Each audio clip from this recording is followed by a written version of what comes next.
I'm Matt Barnes, the Director of Sustainable Collection Services at OCLC. The big idea behind shared print is that instead of individual libraries creating local independent collections that are often highly redundant with other libraries in your city, state, or region, there's an opportunity for groups of libraries to come together and build distributed, optimized collections. This idea can be applied to both retrospective collections that are sitting in your library today, as well as prospective collections that you're continuing to build. We'll be focusing on the former in this quick talk today. OCLC's involvement in shared print is really focused in three different areas. The first is research. Our research division has published a number of pivotal reports that have really shaped the direction of shared print in North America, and it has certainly shaped the direction of the decision support tools and other services that are available to help libraries build these programs. If you have any interest in shared print, I do highly encourage you to take a look at these reports. They're freely available on the OCLC research website. The second area of focus and our primary focus today is analytics. We'll be talking a bit more about our flagship analytics platform, GreenGlass. But we also perform custom analysis in a wide variety of other areas in use cases that don't fit GreenGlass directly. And then finally, there's registration. When shared print groups come together and decide what they're going to retain and who's going to retain them, they're able to record those commitments in WorldCat. We're currently expanding this service with the help of the Andrew W. Mellon Foundation and in partnership with the Center for Research Libraries, and it will be able to register both single-part monographs and serials. Our hope is that the community will build a global retention safety net and then continue to manage that on an ongoing basis using the registration service in WorldCat.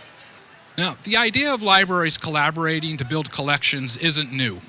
There has been a lot of talk about doing this in different contexts, and so it would be a reasonable question to ask, why now? Why is OCLC investing in the success of this community at this point? Well, some of the data that we have pulled together in the projects that we've worked on is quite telling about why now is the time to focus on shared print. We've worked with over 281 libraries in the United States, and we've built an index constituting 122 million holdings. What we found is that 43% of those 122 million holdings have not circulated as far back as they have data indicating use. We've also found that 72% of that 122 million are highly redundant. There's a lot of overlap out there. They're held by 100 or more other libraries in the United States. And then finally, we found that very few of those are what we would consider sparsely held, so held by 5 or fewer libraries in the United States. So looking at these numbers, combined with the pressure that libraries are under today to repurpose their space for things other than storing print materials, for purposes such as maker spaces and other innovation spaces, collaboration spaces, and study spaces, there is a real risk in the community that a lot of these materials could be deselected in an uncoordinated way, leading to real loss of the scholarly record and impediments to access on an ongoing basis.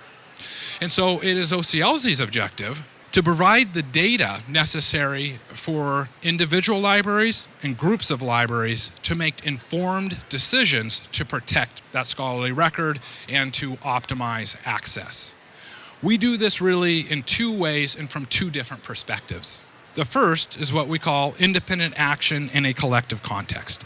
Another way of putting this is we help individual libraries make retention and deselection decisions based on showing them who else holds those titles, and we do that with WorldCat holdings data. Here's a visualization that gives a good example of one way we do this. This visualization on the y-axis shows the number of titles this particular library holds in their collection. Along the x-axis, we're showing how many other libraries in the country hold those titles. Overlaid on each bar is data that shows the usage statistics for the books in that library. So putting all this together in the area I've highlighted in red, you can see that there are 25,000 titles in this library that are held by 200 or more other libraries that have never circulated as far back as they have data. And so if you were a library looking to put together a deselection or a program to move titles off-site where they're less accessible, those titles would be a perfect place to start. And this visualization lets you see that in an instant. The other perspective we use to help libraries build shared print programs and make these decisions is what we call collective action in a collective context. In this case, we're helping groups of libraries come together to build an individual or a local retention safety net in the context of greater holdings in the world and country. Another way of saying this would be we're helping groups understand their aggregate or rolled up collection and how they overlap with each other. This visualization, for instance, shows how much overlap there is among a group and how many sparsely held titles there are in a particular group. It effectively helps decision makers strategize building a retention safety net in that group. Both of those visualizations come from GreenGlass, which I mentioned earlier. GreenGlass is a web-based analytics tool, and it allows libraries to make these retention decisions in an informed and safe manner to make sure that deselection does not harm the scholarly record and that retention safety nets can be built based on the preferences of a local group. We take metadata from your catalog, including bib, holdings, and circulation data, and we combine that with other data that adds context to it. That includes WorldCat holdings, choice reviews, and HathiTrust information as well, so you can see if it has been digitized and whether it is in or out of the public domain.